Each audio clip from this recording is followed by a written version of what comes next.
Hi friends, welcome to Rara Cooks. இன்னைக்கு நம்ம சேனல்ல நாம பார்க்க போறது பிச்சு போட்ட பெப்பர் சிக்கன் ஃப்ரை. அதுக்கு முன்னால நீங்க இதுவரைக்கும் இந்த சேனலை சப்ஸ்கிரைப் பண்ணலனா இப்போ பண்ணிடுங்க. அப்படியே பக்கத்துல இருக்கிற பெல் பட்டனையும் பிரஸ் பண்ணுங்க. அப்பதான் நான் செய்யற ரெசிபீஸோட வீடியோஸ் எல்லாம் உங்களுக்கு நோட்டிஃபிகேஷனா வரும். நம்ம இப்போ ஸ்டார்ட் பண்ணலாம்.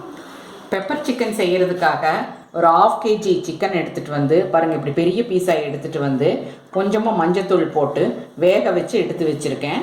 இப்போ இதில் இருக்கிற ஃப்ளஷை மட்டும் பிச்சு போட்டு நம்ம பெப்பர் சிக்கன் செய்ய போகிறோம். பெப்பர் சிக்கன் பண்ணுறதுக்கு நம்ம முதல்ல ஒரு பவுடர் ரெடி பண்ணிக்கலாம். மசாலா பவுடர். அதுக்காக நான் குருமிளகு 1 டேபிள் ஸ்பூன் போட்டிருக்கேன், சீரகம் 1 டேபிள் ஸ்பூன், சோம்பு 1 டேபிள் ஸ்பூன்.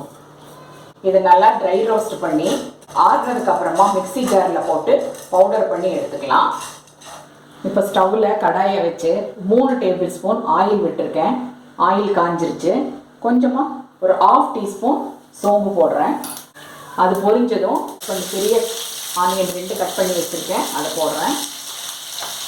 இந்த ஆனியன் நல்லா கோல்டன் கலர் வர வரைக்கும் செவந்து வர வரைக்கும் ஃப்ரை பண்ணலாம். கூட கொஞ்சம் கருவேப்பிலை ஆட் பண்ணிக்கிறேன்.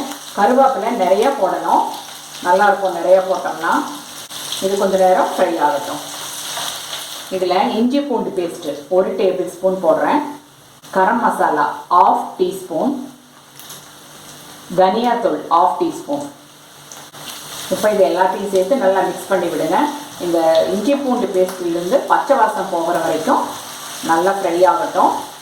இப்போ இதில் நம்ம பவுடர் பண்ணி வச்சுருக்கிற மசாலா பவுடரையும் ஆட் பண்ணிடலாம்.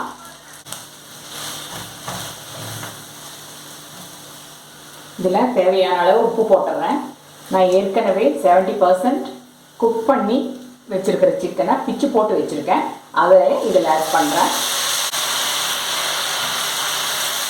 நான் ஊற்றின ஆயில் பத்தாது போல் இருக்குது, அதனால் மறுபடியும் 1 டேபிள் ஸ்பூன் ஆயில் ஆட் பண்ணிக்கிறேன். ஏன்னா ஆயில்லையே தான் இது ஃப்ரை ஆக போகுது.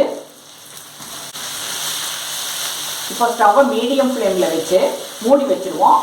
ஒரு 10 மினிட்ஸ் இது அப்படியே குக் ஆகட்டும், அப்புறம் ஓப்பன் பண்ணி பார்க்கலாம். திறந்து பார்க்கலாம். பாருங்கள்,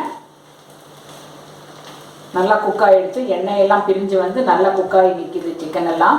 இந்த ஸ்டேஜில் நீங்கள் உப்பு காரம் செக் பண்ணிக்கோங்க. சப்போஸ் உங்களுக்கு காரம் பத்தலைன்னா பெப்பர் பவுடர் ஆட் பண்ணிக்கோங்க. சிக்கன் குக் ஆனதையும் செக் பண்ணிக்கோங்க.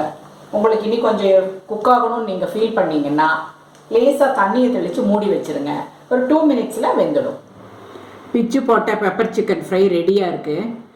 இதை நீங்கள் ட்ரையாகவும் சாப்பிட்லாம், மற்ற ஃபுட்டு கூட சைட் டிஷ்ஷாகவும் சாப்பிடலாம். அதே போல் ரசம் சாதம், தயிர் சாதத்துக்கும் நீங்கள் சைட் டிஷ்ஷாக யூஸ் பண்ணிங்கன்னா டேஸ்ட் நல்லாயிருக்கும். இதை நீங்கள் வீட்டில் ட்ரை பண்ணி பாருங்கள். ருசிச்சு சாப்பிட்டு பார்த்து உங்கள் கமெண்ட்ஸ் எங்களுக்கு அனுப்புங்க, ஷேர் பண்ணுங்கள், மறக்காமல் சப்ஸ்கிரைப் பண்ணுங்கள். Thank you friends.